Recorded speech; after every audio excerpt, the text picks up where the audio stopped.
Well, I'm here in Austin, Texas, talking to folks here locally, and I was talking to a gentleman who's here visiting Austin with his family, and turns out he's involved in the medical management of the testing, and he had some important math. Now, I was already aware of this math, and I'd already seen the news that the U.S. is doing way more testing than anybody else, but turns out he's a manager involved coordinating, let's just say at a very high level, what's going on. So thanks for talking to us. I know in this police state it takes a lot of courage. We obviously won't say what state you're from or where you're visiting from, but just spend a few minutes in your own words, kind of repeating what you told me, please. Yeah, so, you hear in the news a lot about how many positives are detected and whatnot, but what you never hear is the denominator, and that's what they call the denominator problem, is that, the number of positives and the number of hospitalizations, it doesn't really mean anything unless you have the denominator. In other words, how many were tested. Since about March 1st or so, many tests have come online, many laboratories have come online with testing. If you look back about March 1st, you're seeing about maybe 1,000 a test performed per day in the United States. Today, that's right around maybe 150,000, 200,000 tests a day. And so it's no doubt that we have way more positives identified than any other country in the world, is because we've actually done way more tests than anybody at this point.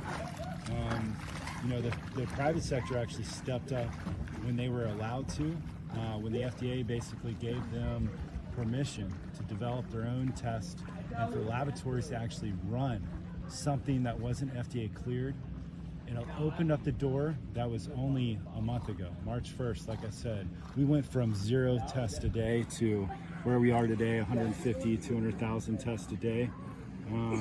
That's allowed us to diagnose a lot. So it's accurate to say that the U.S. has done more tests than anybody else? Oh, for sure. When they claim that Trump isn't doing testing, that's not true. It's not true. In fact, the one thing that Trump did, the one thing that Trump did that, and I didn't vote for the guy the first time around. I'm an independent. Sure. And I didn't like the big money and all that stuff, so I didn't even vote for him. But I'll tell you this, as an independent, the one thing he did is he stepped in and he had the FDA reduce those regulations, and it opened up testing. Because you see, once the FDA, and they're claiming he's blocking testing. Well, once the FDA comes in and declares a public health emergency, that means that laboratories can't run research use only or lab developed tests. They have to run something that's FDA cleared.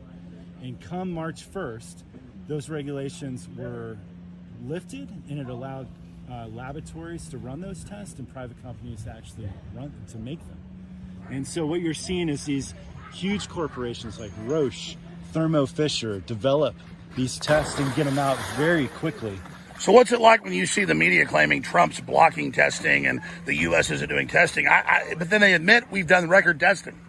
Well, look, to be honest, I don't watch a lot of news, but if I saw a news article that said Trump's blocking testing, I would just instantly think they don't know what they're talking about.